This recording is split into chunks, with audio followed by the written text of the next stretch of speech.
नमस्कार मित्रांनो. टायटल पाहून तुम्हाला समजलं असेल मी कुठे आलेलो आहो. मी आलेलो आहे कोल्हापूरला आणि कोल्हापूरमधली ही आहे हॉटेल भन्नाटवाडी. जसं याचं नाव आहे हॉटेल भन्नाटवाडी, तसंच हे भन्नाट आहे. हे पाहू शकता किती सुंदर ॲम्बियन्स आहे. हे पाहू शकता किती मस्त ह्यांनी ही जागा डेव्हलप केली. तर गेमिंग झोन आहे. गेमिंग झोन आता सध्या चालू नव्हते, ते आय थिंक संध्याकाळी चालू होतात आणि ते तुळस लावलेली आहे.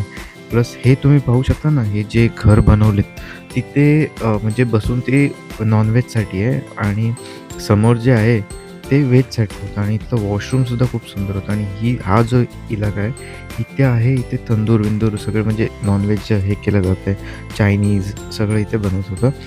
आम्ही व्हेज थाली ऑर्डर केलेली, पण म्हणजे कसं थकलेलो असल्यामुळे नीट शूट करता आलं नाही. त्यानंतर तिथून आलो आम्ही इथे हे ज्योतिबा टेम्पलला. इथून पाहू शकता किती सुंदर असा व्ह्यू दिसतोय आणि आकाश पाहू शकता, निळशार आकाश आहे. कारण की मुंबईसारख्या ठिकाणी जो AQI वाढलेला आहे त्याच्यामुळे आकाश तर दिसतच नाही. पण इथे पाहू शकता, इथे काय आकाश दिसतंय, काय सुंदर नजारा दिसतोय. हा पूर्ण ज्योतिबा टेम्पल आहे आणि इथून जो व्ह्यू मिळतोय तो म्हणजे भन्नाटच व्ह्यू आहे हा. आणि ही इथे पार्किंग आहे, लांबच लांब अशी गाड्यांची रांग लागलेली आहे.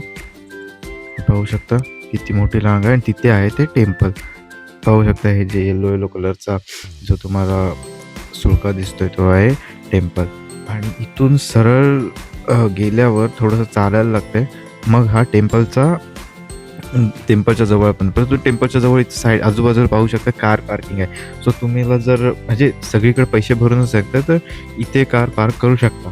आणि कार पार्किंगचं आहे की ते हे आहे की ₹20 पार्किंगचे चार्जेस असतात. पण हे लोकं काय करतात, हे लोकं थोडे ॲडव्हान्स झालेले आहेत. तिथे ते बोलतात की आमची जागा इथे पार्किंग करा आणि तिथे तुम्हाला ओटी घ्यायला लागेल असं काय ते.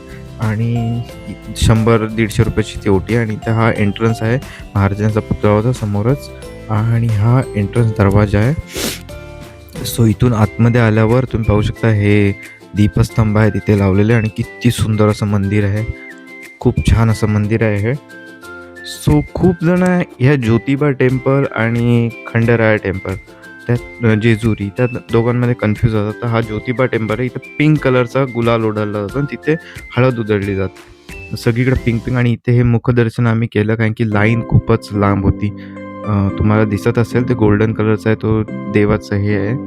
आणि पाहू शकता इथे हा ज्योतिबा टेम्पल आहे आणि किती मोठी लाईन आहे. ही इथपर्यंत लाईन आहे, ही जी लोकं दिसतात ही लाईन आहे आणि ती पार त्या मंदिराच्या दुसऱ्या साईडनी ही लाईन आलेली आहे. सो जर आम्ही इथं दर्शन घेत बसलो असतो तर आम्हाला 1-1.5 तास गेला असता त्याच्यात. आणि हा इथे ही त्यांची कुंड आहे आणि पाहू शकता इथून लाईन गेलेली आहे. ही वरना लाईन गेली, जस्ट खाली आली, खाली येऊन ती मगाशी दाखवलं ना तिथून मग ती मंदिराच्या आतमध्ये शिरते.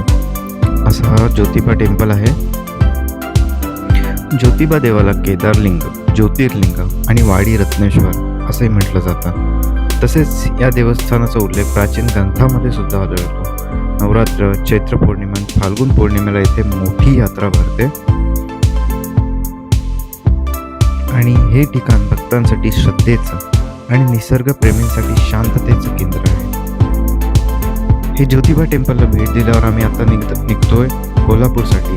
सो तो व्हिडिओ नेक्स्ट व्लॉगमध्ये येईल पार्ट 2मध्ये, जो की मी लगेच रिलीज करणार आहे. सो त्यासाठी म्हणजे पाहतच राहा जयेश गावडे ब्लॉग्स आणि असंच सपोर्ट करत राहा. लाईक करा, सबस्क्राईब करा आणि तुमचं प्रेम असंच आमच्यावर राहू दे. तर कोल्हापूरमध्ये सुद्धा आपण अंबाबाईचं दर्शन करणार आहोत. Thanks for watching.